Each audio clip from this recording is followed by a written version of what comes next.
One of my biggest anxieties about running the Quinton Reviews YouTube channel is that I sometimes wonder if there's a significant chance that the #1 most dedicated hardcore Quinton Reviews fan is me. We're very quickly approaching the 10-year anniversary of when this whole project started. And the funny thing is that a lot of people that watch my stuff now only discovered me more recently, relatively. And that means that by all accounts, I should probably try to appeal to those fans and to focus on what they recognize as my brand based on my more recent content. But I've always felt like it's much more fun to persist and insist upon recognizing the legacy of the last decade of my channel, even if a lot of the references that I make, the average viewer doesn't understand at all. And I always just sit there hoping that, there's some minority out there in the audience that understands these references and appreciates that that element to the channel is there. Okay, so here's a really, really good example that I was thinking about recently.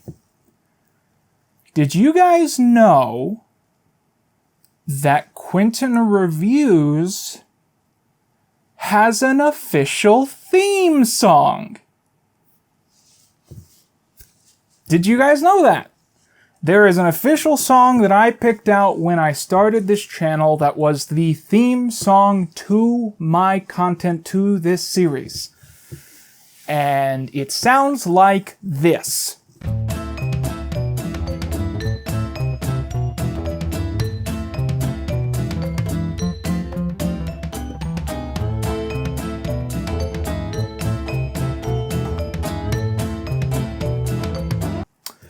That is a Kevin MacLeod, I believe his name is. It's royalty-free as long as you credit it. I can't promise that I've remembered to credit it every time I've used it.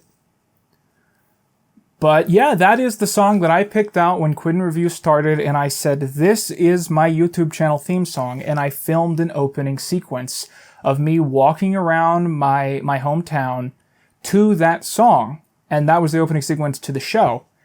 And every once in a while, I will pull that song out and put it in a video, usually at the end, sometimes just in a random spot. And it's always supposed to be like a nostalgic hidden detail, where if you're a long-term fan of the show, if you've been watching the channel for more than 3 or 4 years, every time I play, this song, it is supposed to be a bit of a trip for you, because it's supposed to make you go, oh my god, that's the Quinton Reviews theme song.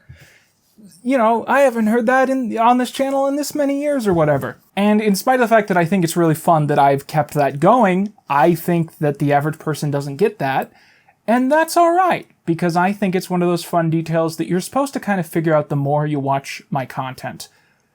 But the short of it is that I have a ton of inside jokes with my content and Glup Shittos that I try to work into a lot of my material, and most of my audience probably isn't familiar with these characters or these jokes, in spite of the fact that I think bringing back these gags is one of my favorite things to do on the channel.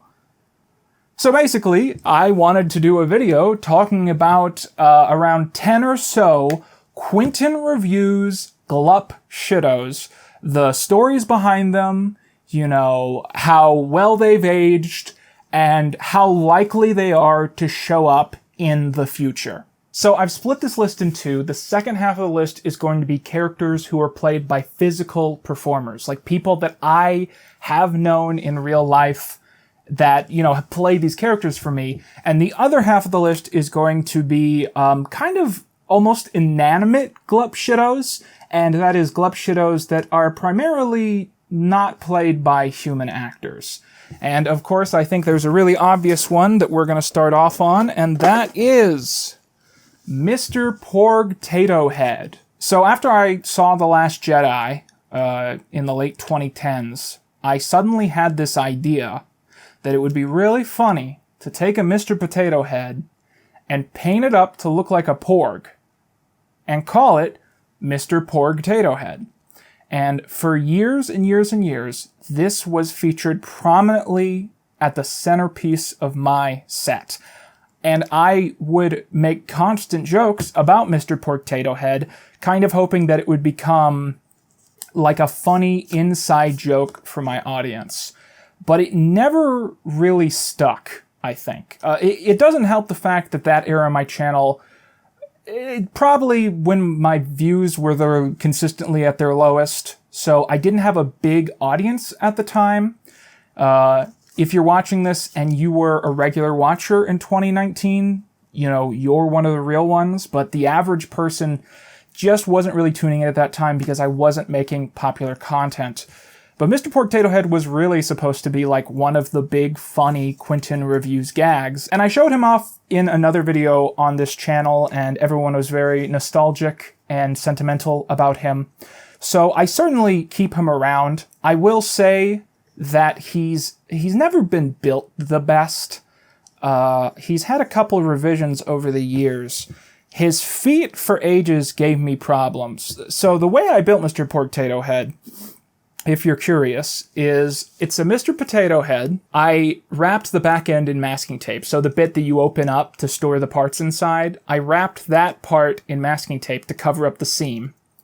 Then I painted it white, and then I put the face on the back end so that it would be higher up.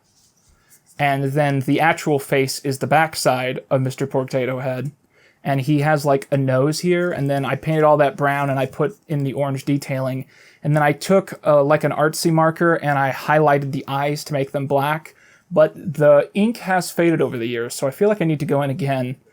And then I just took a smiley face piece, flipped it upside down, and drew a porg face on it. And then the final step, which was the hardest part, is I took one of those weird, like, birds that they sell that you're supposed to, like, I don't know, put on your patio or whatever. Do you know what I mean? The kind of things they sell during spring where it's like this weird, like, kind of metal straw bird. I bought one of those and I just ripped the legs off it, and then I kind of attached that to another Mr. Potato Head piece, and it kind of works, but it kind of doesn't. So he's always had stability issues. And I do feel like he needs a paint job. Of course, there is also Mrs. Porg-tato Head. They set as a pair for a while. They appear in the Blue's Clues video, of course. But studying the structure of Blue's Clues alone isn't enough, because as with most things, the most important factor is the people we meet along the way. Isn't that right, Mr. and Mrs. Porg-tato Head?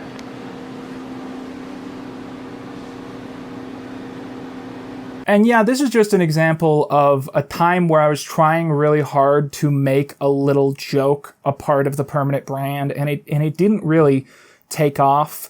But I appreciate that people do like it when they see this guy pulled out, that they do kind of laugh and smile and say, oh my goodness, you know, the late 2010s, that was the best time to be alive. Like I said in another video, what happened to Mr. Porg-tato Head is he took up a lot of space on the set by the end, because he collected a few other porgs along the way, because there were a lot of porgs you could buy back then. So by the end, they were taking up a lot of space on the set, and I said, you know what?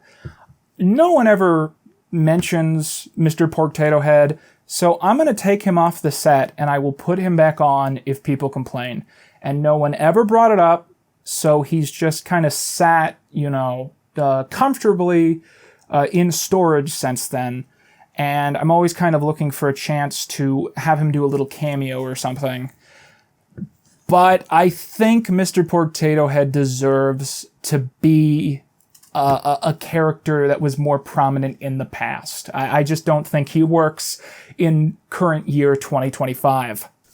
Okay, next up. This one's cheating a little bit because it's definitely not a character, but this is the Mastron 5000 or the Tron 00. So Quinton Leap was a little dumb film that I made when I was a junior in high school, which would have been 11 years ago now.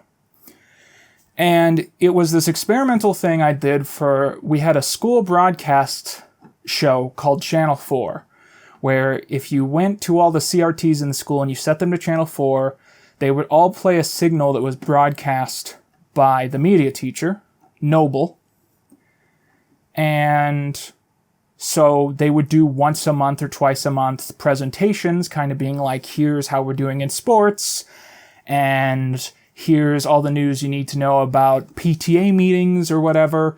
And of course, in the Channel 4 presentations, the kids loved making skits, so it really became about that. It was our high school version of Saturday Night Live. And so I made this thing called Quinton Leap, which was a time travel movie that took advantage of the fact that I had access to decades and decades of stock footage of my high school long time ago when it was, all neon and painted funny in the 80s and the 90s.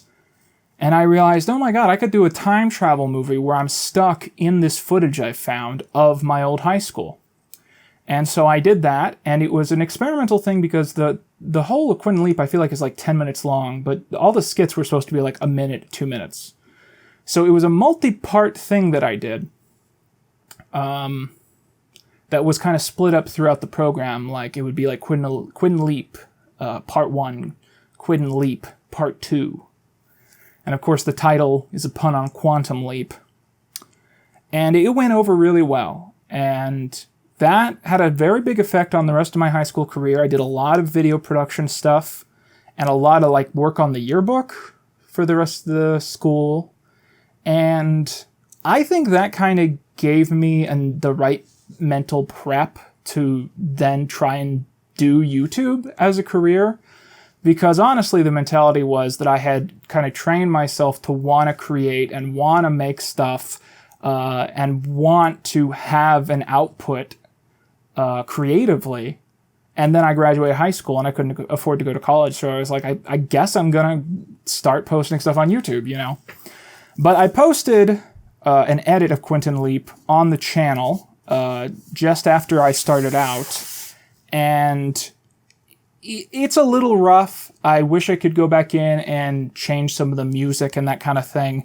But the funny thing is that I like to treat Quinton Leap as if it's canon, as if it's actually a thing that happened to my YouTube character, which I think is just dumb. But it cracks me up because you would think if that was true that it would come up more often.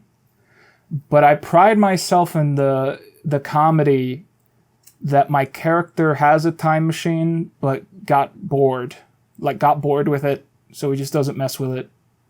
So he's just sitting in his closet. I think that's a funny bit. And so every once in a while, if it's relevant, I drag this thing out, and yeah, I will show that the Mastron 5000 is still running. Now, one thing I sometimes think about is this is actually the original 11-year-old piece of paper, and I constantly think, damn, I need to flatten that out and laminate it and then stick it back on, because I'm always worried that that's going to disintegrate or fall off or something. And oh my God, the piece of masking tape holding this together is kind of grody. Now, this next one is perhaps going to be one of the most obscure Glup Shittos in this video.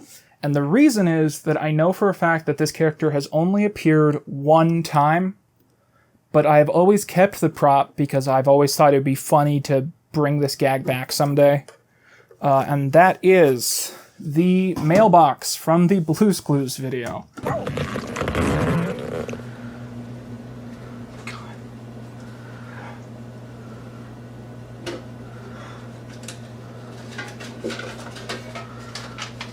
We just got a letter.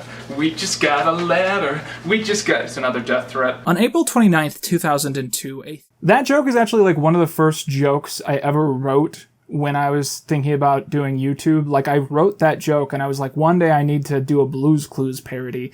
Except originally the punchline to the joke was going to be that nothing was in the mailbox except junk mail. And I was going to be like, oh, it's junk mail. And then it was going to be the exact same timing. And the reason I changed the punchline is that around that time, people were sending me death threats. And I thought that was the funniest way to address it in a video. And I just that gag of the fact that the mailbox comes out and it gives me a letter and it's a death threat. It's just good. I will say that in the original segment, he had a nose. I think I did that just to be different, and then the nose fell off at some point, and I didn't really care because it looks more like the actual mailbox from Blue's Clues now. I just always have this like in the corner of the set or something, just kind of waiting for the day where I think of another gag with that mailbox. Next up, we are going to talk about the bootleg DVD of The Legend of Frosty the Snowman. One of the first, like, proper movie reviews I did was a retrospective about the Rankin Bass Frosty the Snowman movies. And that was a really interesting experimental video for me. There. Everyone knows the groom should have a flower in his buttonhole. That's just to say, I love you, Frosty. Happy birthday.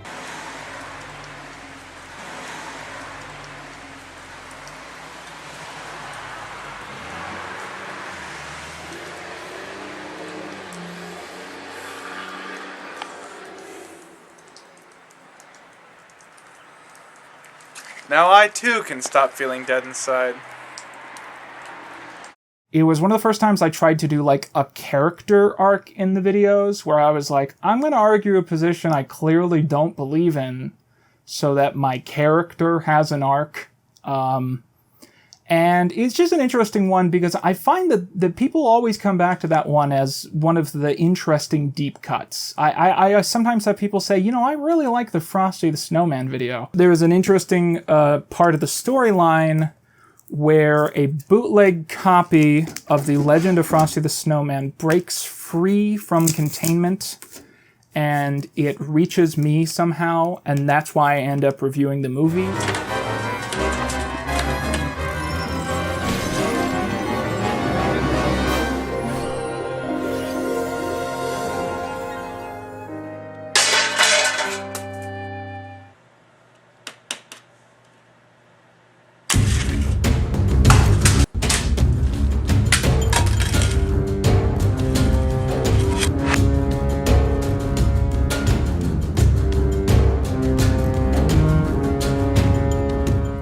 It looked like this. This is not the original prop, sadly. It looked like this, and it was a sentient thing, and it came and found me, and then I reviewed the movie. As I continued to work on more Quinton Reviews videos, and I found myself trying to satirize other franchises that are way too obsessed with their lore, the bootleg copy of Frosty the Snowman was just, you know, one of the characters that I constantly would bring back in. Not tremble in fear as my nanoboxes rip apart every atom in your body. There's no way I can make it out of this one. Unless... No! You can't! Go, my nanocubes! Destroy him! No! No!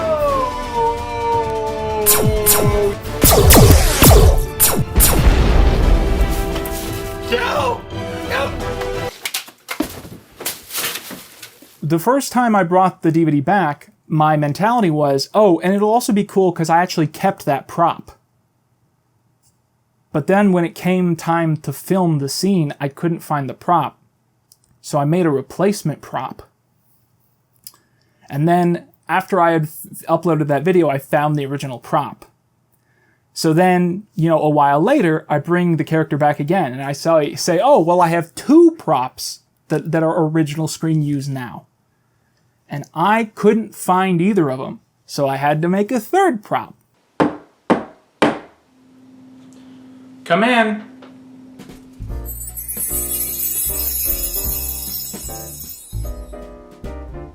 Oh wow! It's my sentient copy of The Legend of Frosty the Snowman from all the way back in my second review. How you doing, man?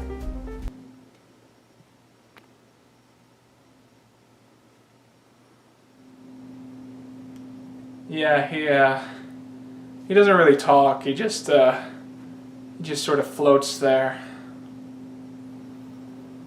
Doesn't pay rent either.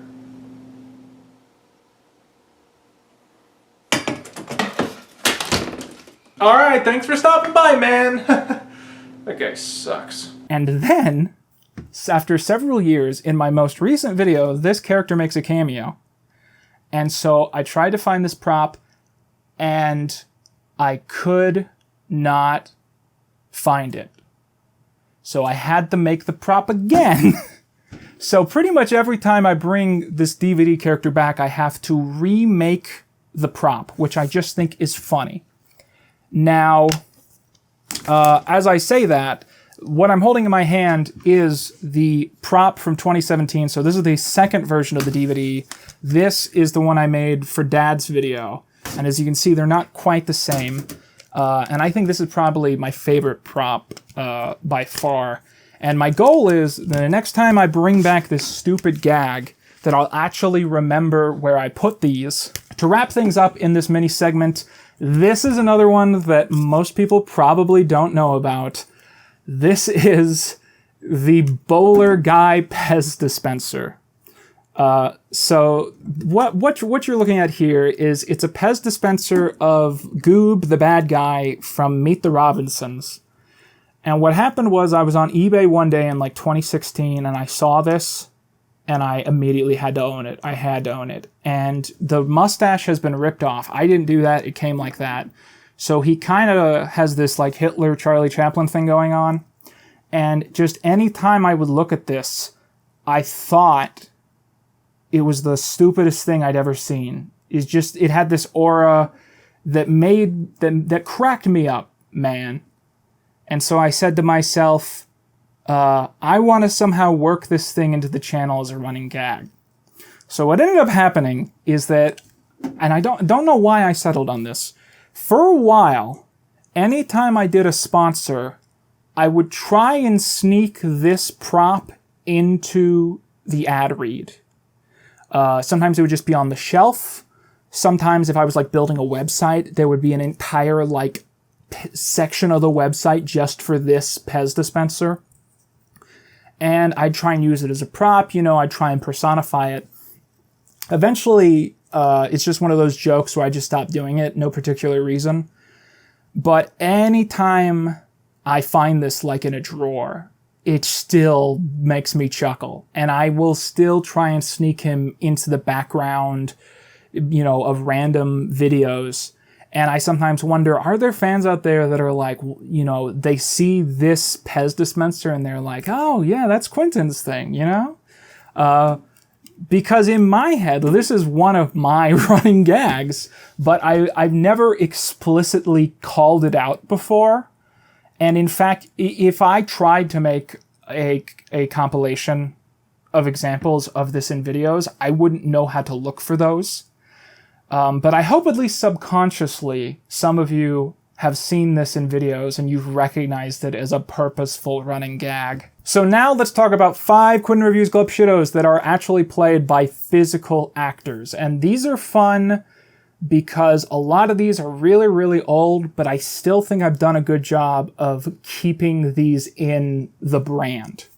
So first of all, of course, we have to talk about John Miss.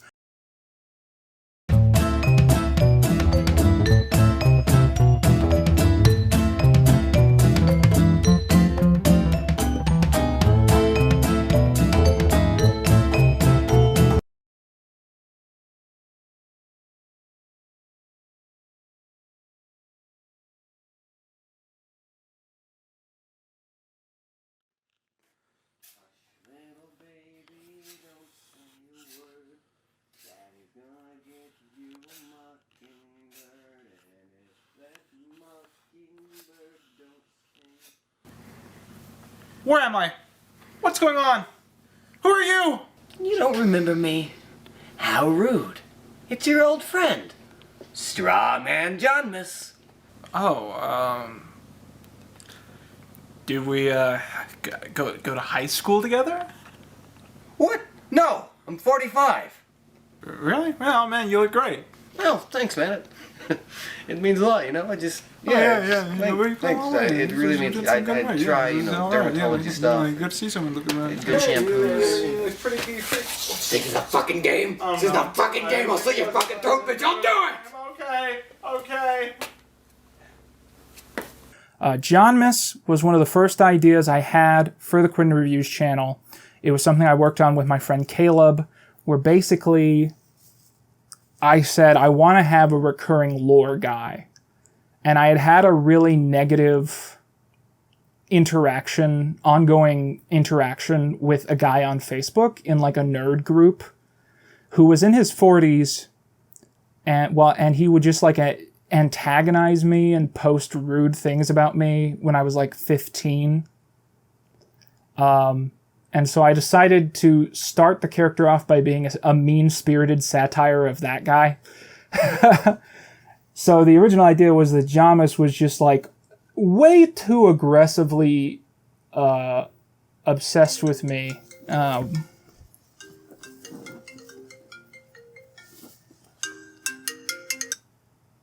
Hey! Hey, what's up, man? Hey, sorry I didn't text you. I'm kind of recording a thing for the second channel.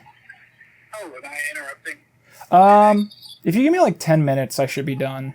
Is that cool? Oh, for sure. All right, cool. Talk to you in a bit. All right, bye. What was I saying? Something Johnmas. So I think the entire bit of Johnmas was basically just that I wanted a guy that was weirdly, aggressively obsessed with me, but wasn't anywhere near as particularly threatening as he thought he was. Wait. When did you get untied? At some point between Scott Bernard being tied up and the robot girl being tied up. Well, there's no point. I'm a skilled fighter in all forms of martial arts. What? How could you possibly defeat me? What I should have done from the very beginning. Hello, police.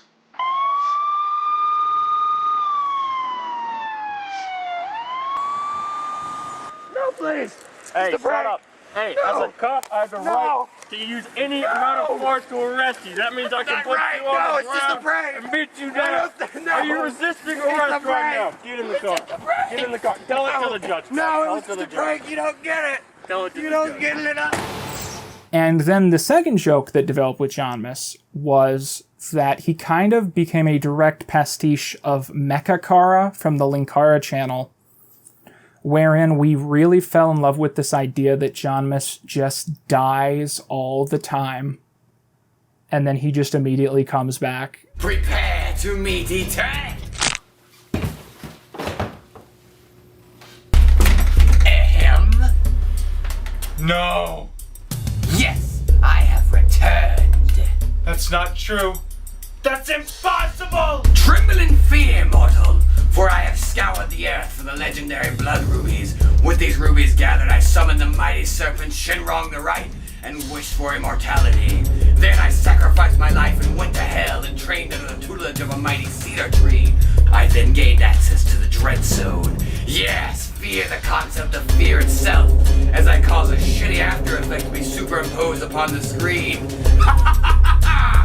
I will end your life here.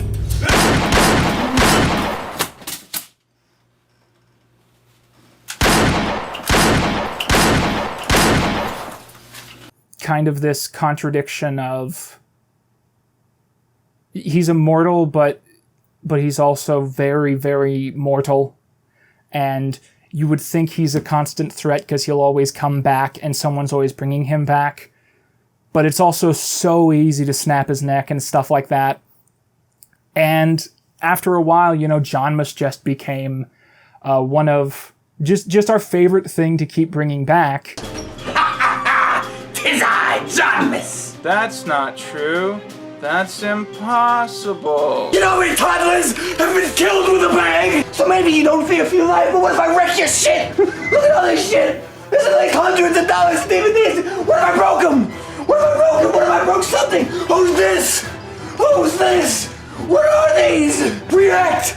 Say something to me! Say something! No! It all makes sense now. I get it. I understand. I get it. It's all a joke and Jonmus wasn't invited. Ah! Ah! With every death I become stronger. If you leave right now, I'll give you this DVD. Fuck yeah.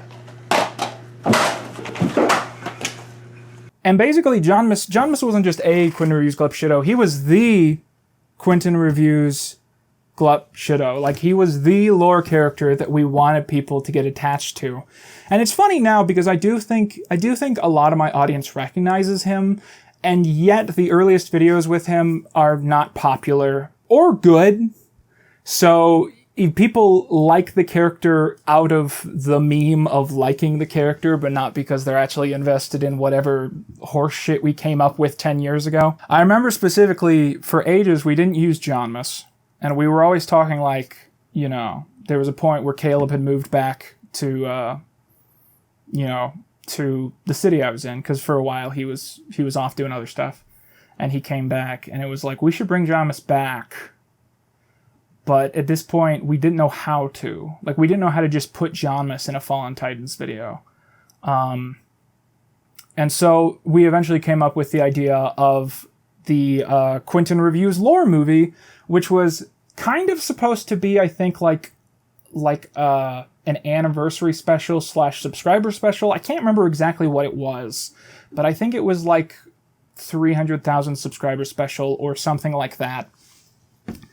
And I'll never forget, after that video came out, I did a live stream broadcast of it, premiere, which I would never do now because everybody hates those, at least from my experience. So I did a premiere, and I read through the comments, and I was literally like, I don't care what you guys think of the review. I just want to see everybody's reactions to the fact that this just becomes a bad movie. And I read every single comment, and a significant amount of people were like, this is actually great, this is actually awesome. And then some people were like, this is unwatchable, you've actually made a terrible movie, which that got me excited too. But I'll never forget, one person commented, they commented just as it was turning into a movie, and they said, oh my god, it's becoming a Quinton Reviews lore movie. I hope Jonmus comes back. And I was so proud that one motherfucker out there, one person in my audience in 2019 was like, where's Jonmus? And they were just so ecstatic when I brought this character back from the obscurest parts of the channel lore. No! No, that can't be possible! No, that's not true! I'm Jonmus! Me! No one else! I'm the true Jonmus! You're lying to me! It can't be true! No! No! No!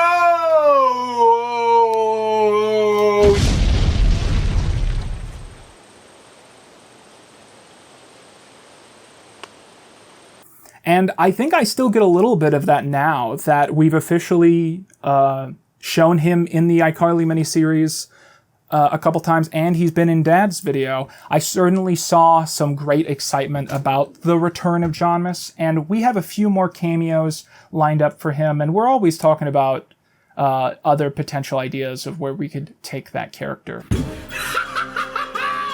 RoboFan, I have searched the entire multiverse to find this supercomputer. With it, I will finally have the intellect to destroy. Who the fuck are you?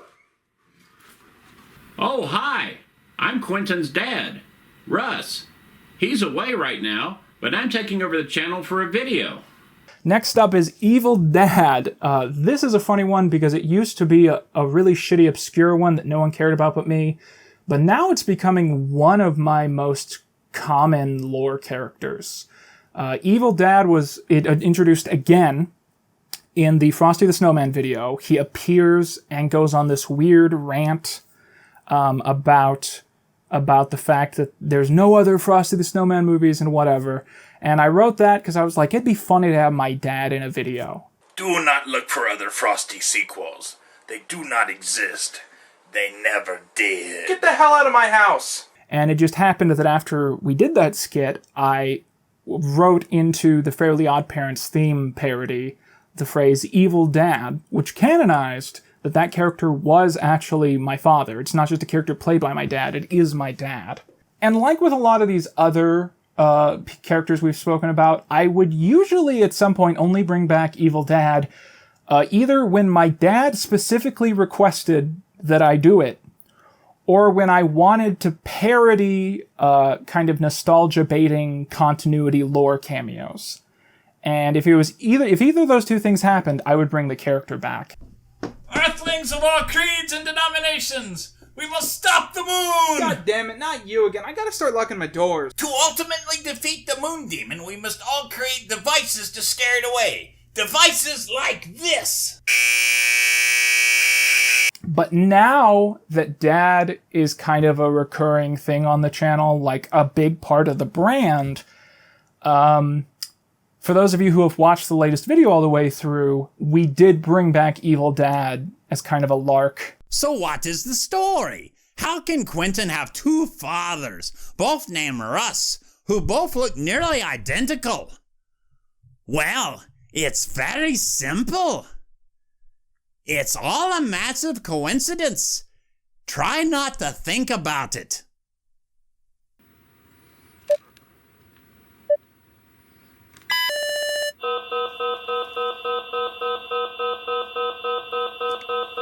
No! Something has gone wrong with my radio satellite broadcast transmitter.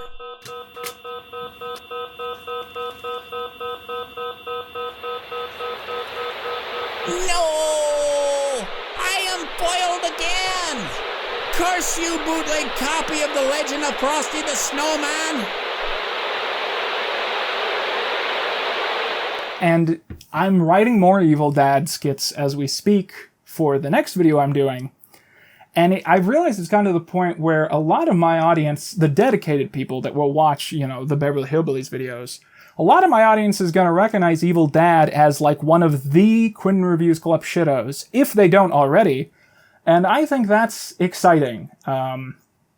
Because he was originally intended to be that. I was going to make him a consistent running character in 2016, and we just only did 1 or 2 videos with him in the end. So to actually have it come full circle and for him to be a big part of the channel brand, I don't know, I just think it's funny. Next up is a stupid one, Cat Bernie Sanders, parentheses, deceased. So I did a video about the Doctor Who episode Time Lash, and it's not that good of a video, but I guess the quickest way to describe the video is I'm reviewing a really bad Doctor Who episode called Time Lash, and I'm trying to pitch how it could have been great with the same idea. And for no reason at all, I start the video out with a weird JonTron jock skit, where I am talking to Cat Bernie Sanders. Hey, Cat Bernie Sanders, what do you think of my haircut? Can't seem to get it a real consistent length, you know what I'm saying? I know what you really mean by that question, and that is, am I going to continue in the next 9 primaries and caucuses to make sure that I can get every vote that I can? And by the way, we think we're going to win a good majority of those caucuses. Do I think that every American in this country, including the people in our largest state of California, have a right to cast their vote for who they want to be the next president of the United States? Bernie, you always have something smart to say, of course I do. even if I can't understand what it is. If we have now won 18 states, and I think by the end I'm of this coming. process, who can predict? And I remember specifically I sent that to Caleb, and I said, hey man, I sent him the script, and I said, hey man, is this funny? And I'll never forget, he said, I sent this to one of my funny friends, and he says it's certified hilarious. And within like a few months, we hated that bit so much. We thought it was so terrible. And I took that video down for a while, just because I went through a phase of taking down videos when the channel started to blow up. And then when I did the lore movie, I relisted it exclusively because I was looking for funny lore characters for my videos to just throw into the movie. Have we already run out of characters? We couldn't bring back Cat Bernie Sanders or something? That white cat, RC Snowflake, he did pass away in, I think, 2018. So that character, you know, it's a hard character to bring back because I'd have to dig up like really old looking stock footage of this white cat. Hello, ladies and gentlemen. It is I, your old friend, Cat Bernie Sanders. You may have noticed this video's tendency toward political bias. I would like all of you to know that this was wholly unintentional on the part of the creators. However, I believe that there are themes in this video, lessons I hope you will apply in your own community and within your own life. The destruction of the bourgeoisie for the sake of the American people is not only attainable, it is necessary. Next up, Multiplication Man and other Supervised Squad members. Now, I'm not going to stick around on this one too long because the Supervised Squad gets used so much on my channel that I'm worried that people are going to get burnt out on me talking about this. But the Supervised Squad was a superhero parody that Caleb came up with, where he would pitch to me, okay, we're trying to come up with bad superheroes.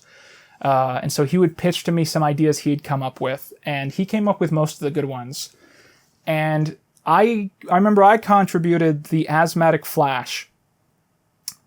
And then it got to a point where I did a review of an Asylum Films knockoff of the Suicide Squad movie, and we decided to film that as a skit. And then that skit got reworked into a part of the ongoing like channel movie that we wanted to be going on in the background of that entire adventure. And again, I don't know what else to say about it. I will say that I do from time to time think about how I could bring the Supervised Squad back. I think if any lore character deserves to be brought back and hasn't been used to its fullest potential, I think it's that superhero group.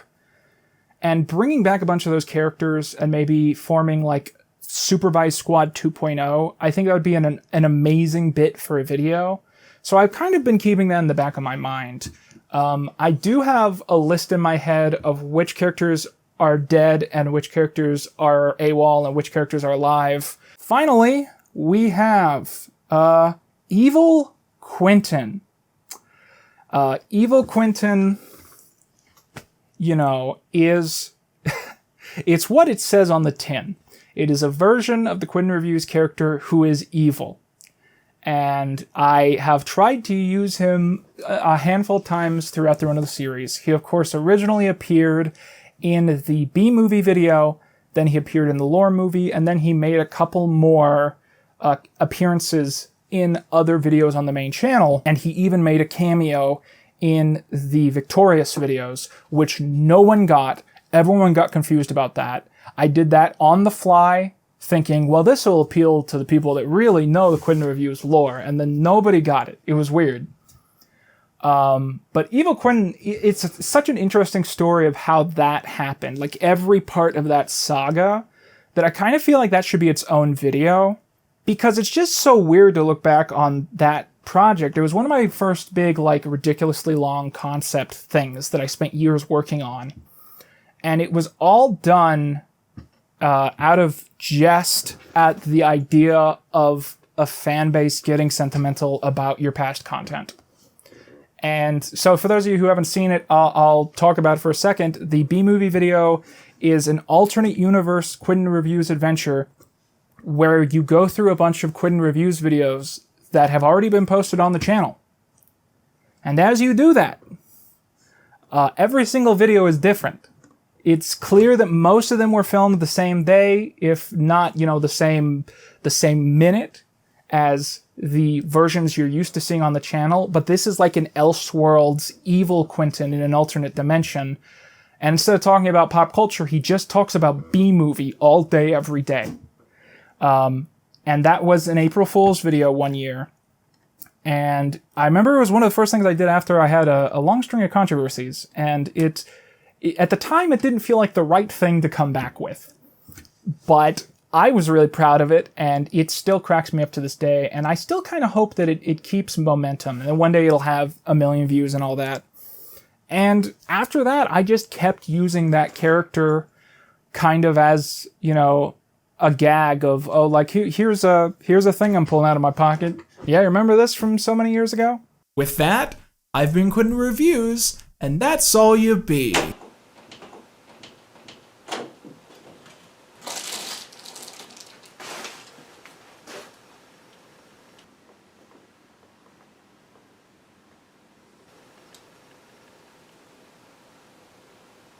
Hey Quinton, have you heard about the amazing new mobile app, Raid Shadow Legends? I'm getting my gun. So that's my list of my 10 favorite Quinton Reviews Glup Shittos, the kind of references that I'm constantly pondering when I'm thinking about how to reference some of my older stuff. On that note, I will say that I've been thinking about recently the fact that I haven't introduced stuff like this to the channel recently in ages. And I think it's telling that a lot of the videos we've spoken about are 2016, 2017, 2018, 2019, and then we're done. And so I'm constantly trying to look to actually introduce new running things to the channel to bring back, you know, new gag characters that are designed to be one-off but then keep recurring. And I will specifically tell you that in the latest video on the Quinton Reviews channel, the new upload of Dad's video, there are 3 new Quinton Reviews Glup Shittos. And I will give you a hint. One of them is an inanimate object, and 2 of them are American presidents. And those 3 characters, I really want to make a recurring gag that these are part of the Quinton Reviews canon. Because I wanna try and get new stuff rolling in that front. I think I've been underdeveloping that aspect of the channel recently. So I want to have dumb lore characters just popping out of the blue and sticking around, because I do think it adds some charm to the brand. So tell me, you know, did you recognize any of these Glup Shittos? Were there any channel Glup Shittos from Quinton Reviews that you love that I didn't talk about? And do you guys honestly like it when I throw this stuff into the videos?